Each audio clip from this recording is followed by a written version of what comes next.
할렐루야. 하나님께서 오늘도 귀한 하루, 복된 하루 허락하여 주셨습니다. 12월 29일 금요일 우리 매일 주신 기도회 하나님 앞에 기도로 시작하겠습니다. 살아계신 아버지 하나님, 오늘도 주님 앞에 우리의 호흡을 허락하여 주시고 가장 먼저 주님을 부르며 주님 앞에 나오게 하시는 감사드립니다. 하나님, 우리가 무엇이 간데 이렇게 사랑하여 주셔서 올 한 해도 믿음으로 또 소망으로 사랑으로 보내게 하십니까? 우리가 해야 할 것은 오직 믿음으로 응답하며 하나님 앞에 가까이 나아가는 것뿐이겠습니다. 하나님 앞에 나아가는데 여러 걸림돌이 되는 그런 것들을 올 한 해 많이 겪어왔습니다.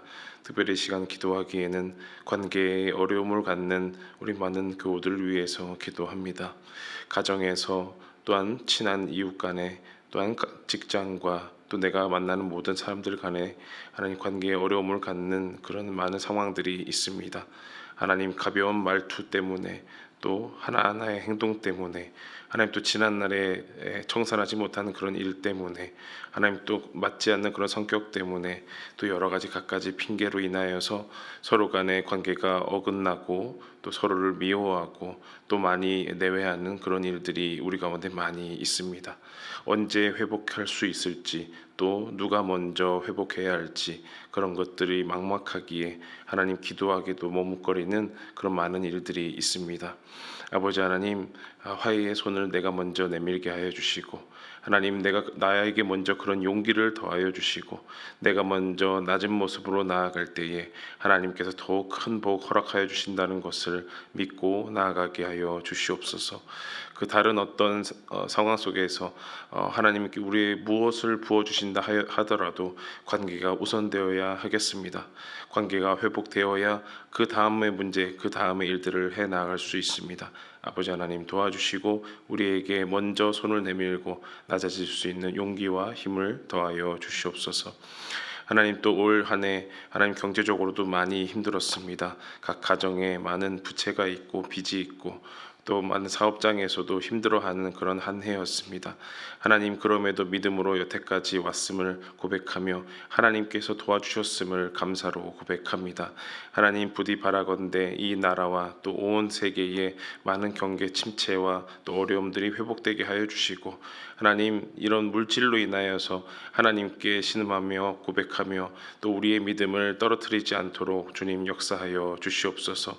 허나 우리가 배가 불러서 하나님을 잊지 않게 하여 주시고 배가 고파서 하나님보다 다른 것을 더 찾지 않게 하는 그런 믿음의 경지에 오를 수 있도록 주님 동행하여 주시옵소서.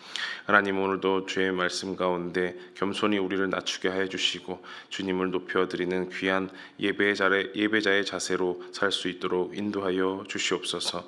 말씀 가운데로 나아갑니다. 함께 하여 주시고 전하는 자나 듣는 자나 하나님 은혜 가운데 거하게 하여 주시옵소서. 예수님의 이름으로 기도하옵나이다. 아멘.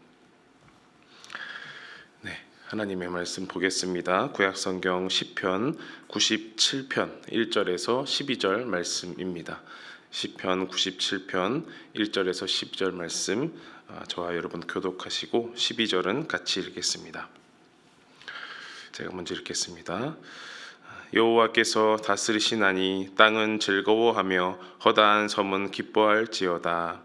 구름과 흑암이 그를 둘렀고 의와 공평이 그의 보좌의 기초로다. 불이 그의 앞에서 나와 사방의 대적들을 불사르시는도다.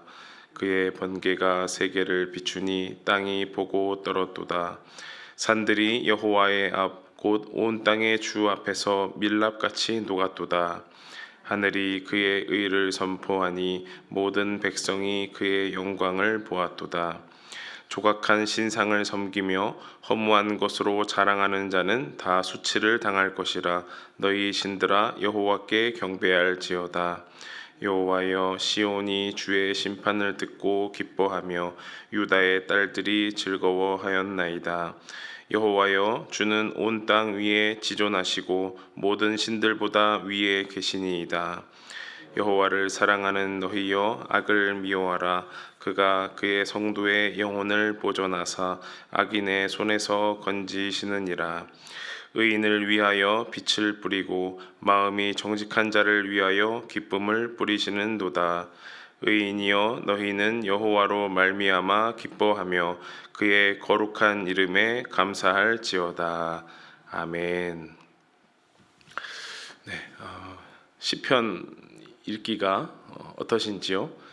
네, 이렇게 이야기가 있는 것도 아니고 이렇게 극적인 어떤 우리가 또 이렇게 흠모하는 또 그런 말씀들이 자주 나온 것 같지만 그게 그 소리 같기도 하고, 그렇죠? 기도 같기도 하고 노래 같기도 하는 이런 말씀을 보면서 이게 어제 읽은 건지 또 내일 읽을 건지 헷갈리기도 하는 그런 말씀들이 자주 나오고 있습니다.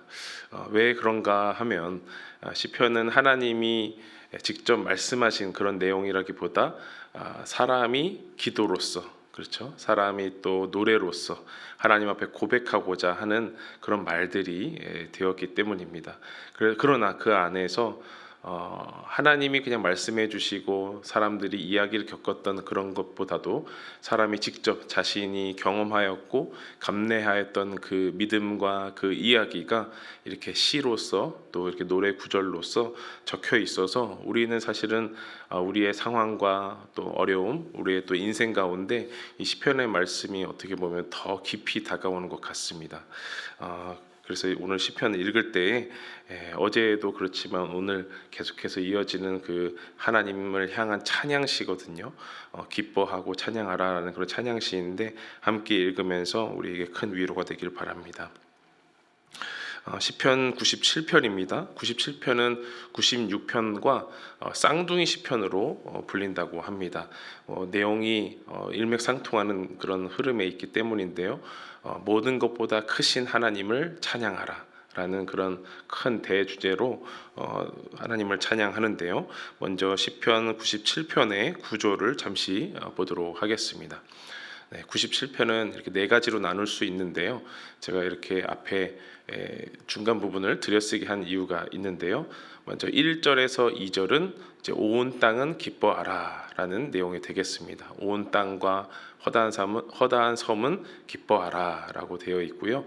끝에 보면 10절에서 12절이 의인이여 기뻐하라 이렇게 되어 있습니다. 그래서 온 땅과 의인들은 기뻐하라 기뻐할지어다 라고 이렇게 앞과 뒤가 이렇게 쌓여 있는 구조고요.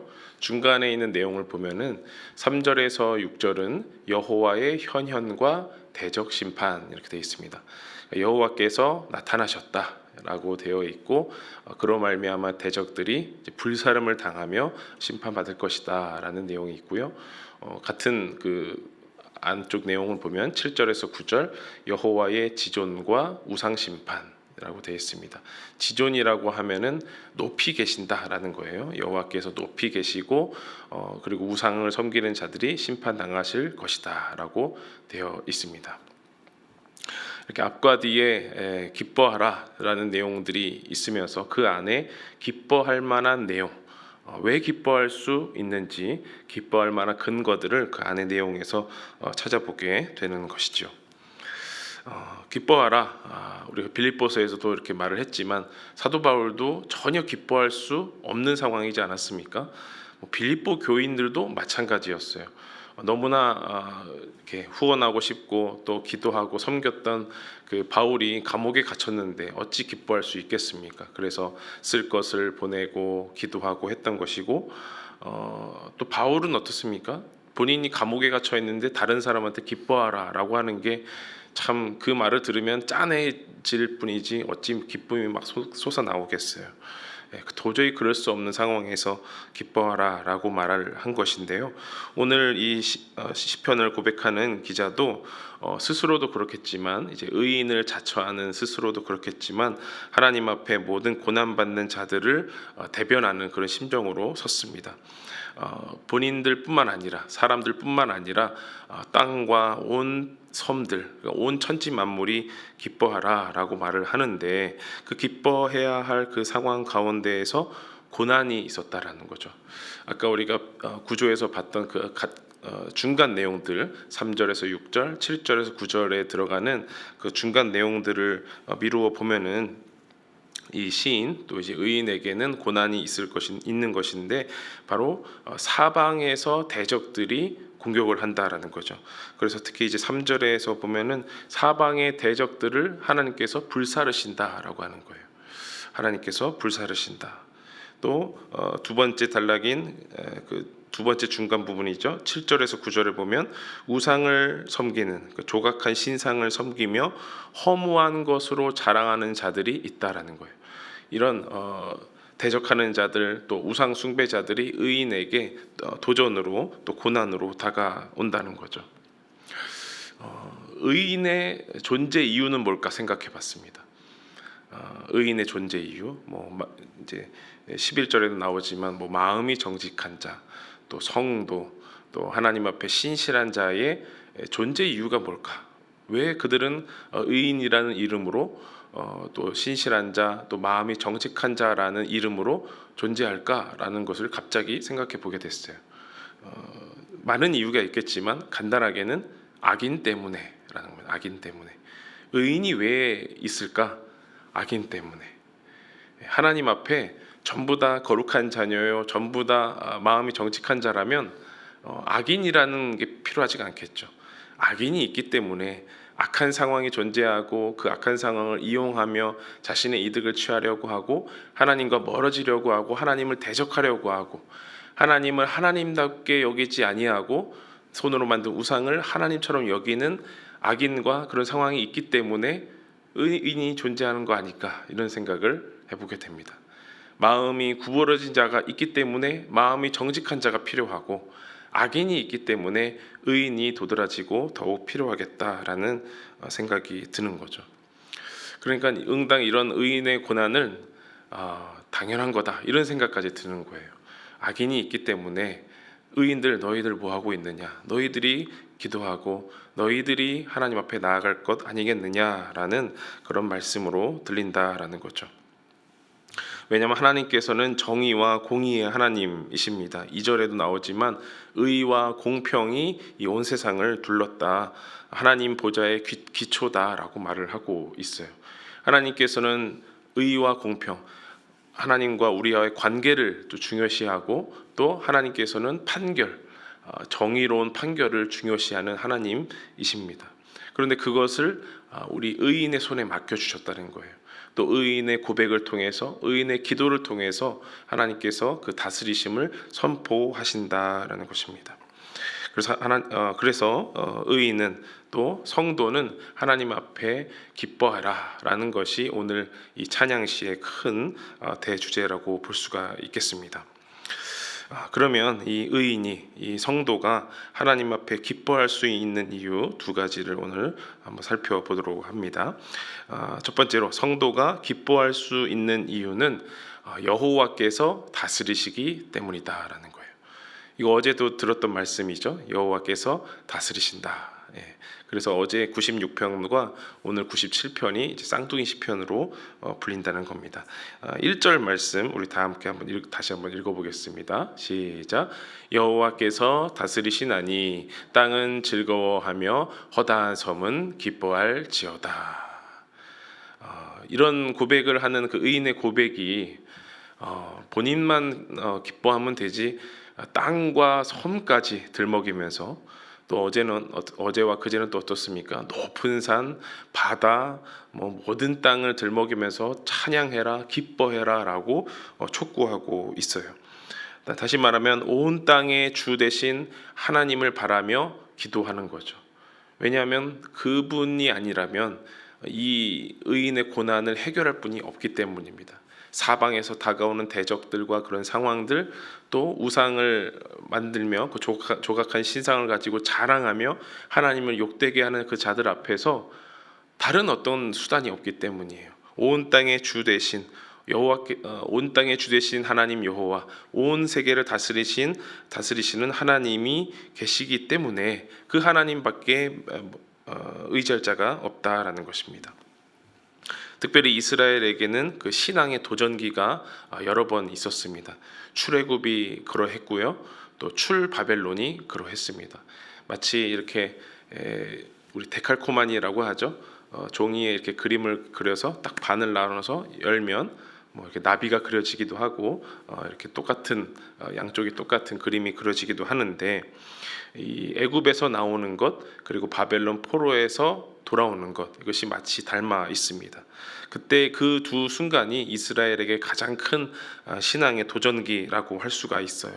그래서 온 땅의 주 되신 하나님께서 우리와 함께 하시는가, 우리의 고난에 하나님이 응답하시고 도우는가, 우리를 과연 회복시키겠는가라는 그런 큰 주제들이 이 애굽 출애굽과 출바벨론에 달려 있는 것이죠. 하나님께서 만약에 그들을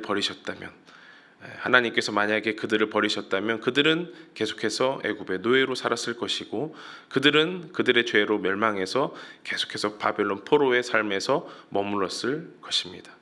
그러나 하나님께서 온 땅을 다스리시고 또 이 온 세계를 통치하시기 때문에 그저 내버려 둘 수 없는 것이죠.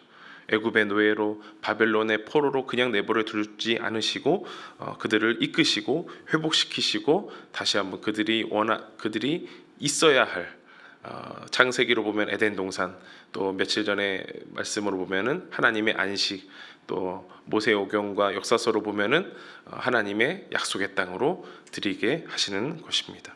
성도가 기뻐할 수 있는 이유, 문제보다 크시고 온 땅의 주 되신 하나님께서 계시기 때문이다, 다스리시기 때문이다라는 것이 성도가 기뻐할 수 있는 첫 번째 이유이겠습니다.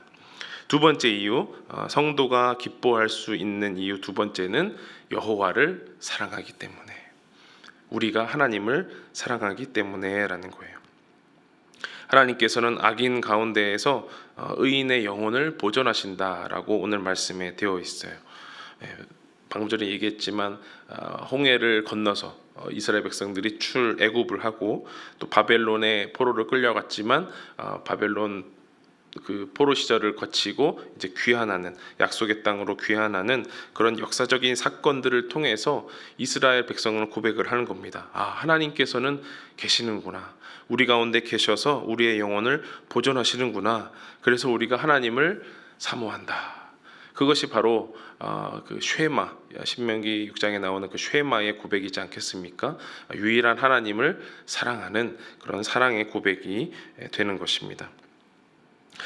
그런데 이 사랑의 시초를 한번 더듬어 보고 싶습니다. 우리가 하나님을 사랑하니까 우리가 하나님을 사랑하는 자로서 기뻐한다라는 것에 대전제가 있어요. 바로 하나님이 우리를 먼저 사랑했다라는 거죠. 하나님이 우리를 사랑했기 때문에 우리가 그 사랑을 깨닫고 하나님이 우리를 사랑하시네, 하나님께서 우리와 함께 계시네, 하나님께서 우리를 다스리시네 라는 것을 우리가 알고 고백할 수 있는 거죠. 우리가 잘 아는 말씀이겠습니다. 요한일서 4장 10절에 보면 이렇게 고백합니다. 사랑은 여기 있으니 우리가 하나님을 사랑한 것이 아니요 하나님이 우리를 사랑하사 우리 죄를 속하기 위하여 그 아들을 화목제물로 보내셨다라고 고백합니다.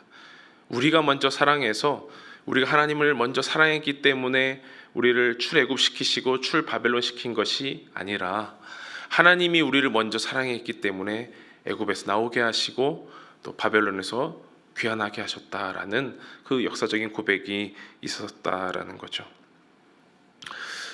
우리가 이제 올 한 해를 마무리하는 시점이면서 동시에 교회력으로서는 한 해를 갓 시작한 시간이라고 보면 되겠습니다. 대림절을 보내면서 교회의 한 해가 시작이 되었고 지금은 성탄절입니다. 옆에서 성탄 트리가 반짝이고 있는데요. 우리가 성탄절이라고 하면은 12월 25일 성탄 그 당일뿐만 아니라 우리가 내년 1월 초까지 이어지는데요. 이 성탄, 대림절로부터 성탄이라고 하면은 바로 하나님이 우리를 먼저 사랑했다라는 그 증거의 날들이라고 보면 되겠습니다. 하나님이 우리를 사랑하셨기 때문에 그 아들을 우리 죄를 속하기 위하여 그 아들을 화목제물로 보내셨다라는 것을 우리가 몸으로 느끼고 시간으로 느끼는 그 절기라는 거죠. 우리에게 사랑으로 오신 예수 그리스도, 그분 때문에 우리가 기뻐할 수 있는 궁극적인 이유를 받았다라는 겁니다. 하나님께서 우리를 버리지 않으셨다. 하나님께서 우리를 여전히 통치하시는구나. 하나님께서 우리를 여전히 사랑하시는구나 라는 그 증거가 바로 이 대림절 성탄의 기간이라고 보면 되겠습니다. 매번 아기 예수 생일 축하하고 매번 보이지도 않는 하나님 생일 축하합니다라고 하면서 케이크에 촛불을 불기도 하는데요. 그것이 그저 그냥 웃기 위한 그런 어떤 또 재미있기 위한 교회의 행사가 아니라 그것을 기억하는 거예요. 하나님이 우리를 먼저 사랑하셨다. 우리에게 예수 그리스도를 보내시면서 우리를 향한 그 사랑을 보여주셨다. 우리를 다스리기 위한 그 사랑을 우리를 다스리시고 우리를 사랑하기 위한 그 증거를 여실하게 보여주셨다라는 것을 믿음으로 고백하며 지내는 시간, 대림절 성탄의 기간을 우리가 보내는 것이겠습니다. 사랑하는 여러분, 우리가 구약 성경도 읽고 또 신약을 읽고 또 현재 이제 성령의 시대를 살고 있습니다. 하나님께서 함께 하시는 이 시대를 살고 있는데 여전히 보이지 않죠. 여전히 우리를 다스리시는 하나님 보이지 않고요. 또 우리가 하나님을 사랑한다고 하지만 사실 하나님의 사랑, 우리가 하나님께 드리는 사랑 날마다 희미해져 가는 것 같습니다. 그럼에도 우리가 익숙해졌지만 이렇게 이 절기를 보내고 또 똑같은 말씀을 나누고 하나님께서 우리를 다스리신다, 하나님이 우리를 사랑하신다라는 그런 진부한 고백을 드리는 이유 뭐냐면 계속 우리가 까먹기 때문이에요. 하나님이 우리를 다스리신다, 까먹지 않았으면 좋겠습니다. 하나님이 우리를 다스리시고 사랑하신다. 그래서 우리가 하나님을 사랑하기 때문에 우리는 기뻐할 수 있다라는 것, 당연한 얘기지만 까먹지 않고 올해를 그렇게 마음속에 그 말씀을 잘 담았으면 좋겠습니다. 올해를 마무리하고 내년을 준비하는 이 시간에 당연한 고백들, 하나님의 다스리심, 또 하나님의 사랑하심, 또 우리의 사랑의 고백들 잊지 않고 나아가는, 그래서 그 마음, 충만한 마음으로 오늘 하루도 잘 살아내시기를 간절히 부탁드립니다. 기도하겠습니다. 살아계신 아버지 하나님, 우리를 다스리시고 우리를 사랑하시는 그 귀한 역사를 우리가 늘 알지만, 머리로도 알지만 가슴속에는 식어져 간 지가 오래된 것 같습니다. 하나님, 그 당연한 고백들, 또 당연한 하나님의 사랑인 줄 알았지만 날마다 새롭게 하여 주시고 그 사랑의 고백 온전히 오늘도 드려질 수 있도록 역사하여 주시옵소서. 내 안에 어찌 사랑이 스스로 샘솟겠습니까? 하나님이 우리를 먼저 사랑하셨기 때문에 내가 다른 누군가를 사랑할 수 있습니다. 내가 다른 누군가의 관계도 이제 다시 회복할 수 있겠습니다. 하나님, 오늘 우리가 기도할 때에, 오늘 우리가 저 문을 열고 나아갈 때에 하나님의 다스리심, 하나님의 사랑하심을 충만히 갖고 나아갈 수 있도록 역사하여 주시옵소서. 늘 하나님과 동행하기를 소원하오며 예수님의 이름으로 기도하옵나이다. 아멘.